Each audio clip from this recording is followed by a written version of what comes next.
မဲဆောက်မြို့ဟဲမှာဆိုင်ကောင်းလေးရှာခြင်းတဲ့တဲ့ရအတွက်ဒီဆိုင်ကောင်းလေးတစ်ခုကိုမညွှန်ပြမယ်ကွာသူကစီဆိုင်နားလေးမှာရှိပါတယ်ဒါဒီဆိုင်လေးပေါ့နော်ဆိုင်ပေါ်ကတော့မိုးလည်းတိတ်ပြောမတတ်ဘူးရှင်းဆိုင်နေအိုင်းဆိုင်မှာကျအဆုံရှိရဟာလာဖူပါသူကကျတော့အီဆန်အစားစာတွေပေါ့နော်ထိုင်းမှာဆိုလို့ရှိရင်တော့ထိုင်းရဲ့တောအစားစာတွေတော်တော်များများရတယ်ဆိုင်နေအများကြီးပတ်စားရဟဲမှာကွာဒီရဲ့အီဆန်အစားစာတောအစားစာလေးကတော့မိုးပစံနေတော့ထိနေတာလေးကတော့များရဲလို့ထင်ရပြီပဲကွာအမားတို့ရဲ့တော်တော်လေးတန်နေလို့တော့ပြောလို့ရဆိုသူရဲ့အရာတာကအရန်ကောင်းတော့ကွာဆိုတော့ဒီဆိုင်လေးကတော့အဆုံရှိရအကယ်၍မဲဆောက်ကိုလဲလဲရှင်နေဆိုလို့ရှိရင်တော့ဒီဆိုင်မှာတောအစားစာတွေရောနောက်ပြီးတော့ဒီလိုမျိုးစားစားတွေပါပေါင်းပြီးတော့မစားလို့ရပါတယ်ဒါကတော့စီဆိုင်ရဲ့ဘေးကရစီဆိုင်ထဲမှာပဲရှိတာပေါ့နော်ဆိုတော့အဲ့ဒီစီဆိုင်လည်းပြောမတတ်ပါဘူး PDT လို့လည်းထင်တာပဲဒါတော့သူရဲ့ဆိုင်ပုံပေါ့နော်အဲ့ဒီအဝိုင်းအောင်ဆိုင်ပုံလေးပါမိုးတို့အမအဲ့မှာဟိုရွှာလီရွှာဟိုရှိတီရှိနေဟိုပတ်တီပန်းရင်းနဲ့အမမျိုးကိုပြန်မဟုတ်ဘူးပေါ့နော်အိမ်မပြန်ပါဘူးရှင်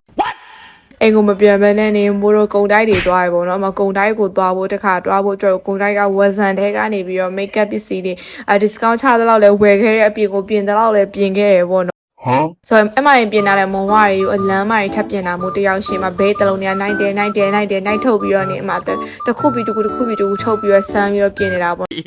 မမရဲ့အမအကြီးဓာလေးကတော့အသက်ပါကဲမဲဆောက်မြို့ထဲလဲပြီးဆိုတော့မဲဆောက်မြို့ပြင်ဘက်ကိုတော့တွားလဲပါမယ်အခုမဲဆောက်မြို့ပြင်တွားလဲမယ်နေရာကြတော့လေတိမ်ပီလဲကြီးကိုရောက်သွားသလိုရေပြင်ကြီးထဲမှာကွာ resort လေးနဲ့အရန်ဟိုမှာလာတချို့ရဆိုလို့ရှိရင်နေဝင်စီးစာကိုတွားကြည့်ကြတဲ့နေရာလေးပေါ့ဆိုတော့အဲ့နေရာလေးကိုခေါ်သွားပါမယ်ကဲအဲ့ဒီနေရာလေးကဘယ်နေရာလေးလဲဆိုတာသိချင်တယ်ဆိုလို့ရှိရင်တော့နောက်ထပ်ဗီဒီယိုမှာကိုဆက်ကြည့်ပေးကြပါဦးအခုကတော့ဒီလောက်ပါပဲနောက်ထပ် vlog မှာတွေ့ပါမယ်မို့အမြင်အားပေးနေကြတဲ့ fan ရော customer တွေအားလုံးကျေးဇူးအများကြီးတင်ပါတယ် bye bye